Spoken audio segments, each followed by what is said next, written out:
Day 6, Joshua, the gift of land.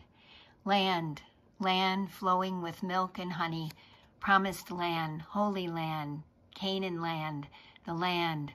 Joshua, Moses' successor as leader of Israel, was poised at the river Jordan to enter and take possession of Canaan, an unremarkable stretch of territory sandwiched between massive and already ancient civilizations.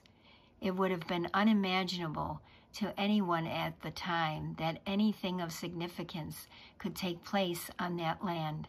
This narrow patch had never been significant economically or culturally, but only as a land bridge between the two great cultures and economies of Egypt and Mesopotamia.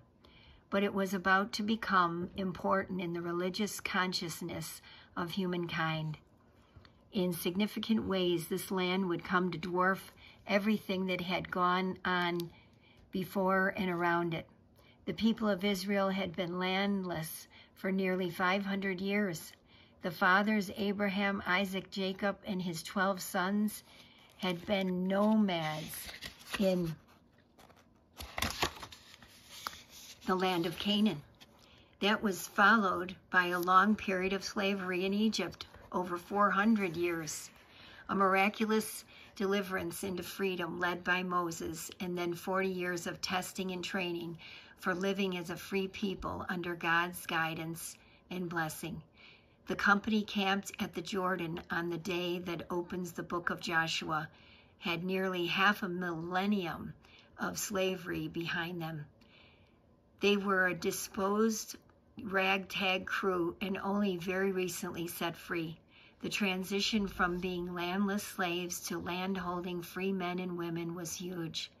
Joshua leads the transition first in taking the land, chapters 1 to 12, then in distributing among the 12 tribes, chapters 13 to 22, and concluding with a solemn covenant witness, chapters 23 to 24, that bound the people to the gift of land and the worship of the God from whom they received it. For most modern readers of Joshua, the toughest barrier to embrace the story as sacred is the military strategy of holy war, what I have translated as the holy curse, killing everyone in the conquered cities and totally destroying all the plunder, both animals and goods.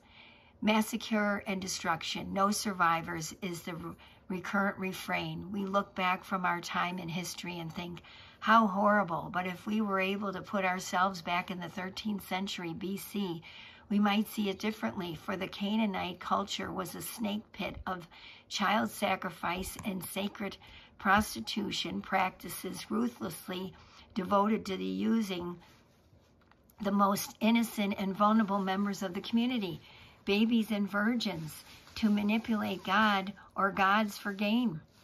As the book of Joshua takes the story of salvation forward from the leadership and teaching of Moses, it continues to keep us grounded in places and connected to persons, place names, personal names, hundreds of them, what we often consider to be the subjects of religion.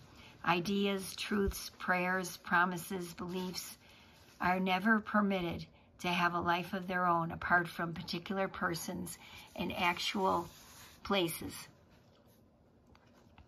Biblical religion has a low tolerance for great ideas or sublime truths or inspirational thoughts apart from the people and places in which they occur. God's great love and purposes for us are worked out in the messes, storms, and sins, blue skies, daily work, and dreams of our common lives, working with us as we are and not as we should be. He said to Joshua and us, strength, courage, don't be timid, don't get discouraged. God, your God, is with you every step you take.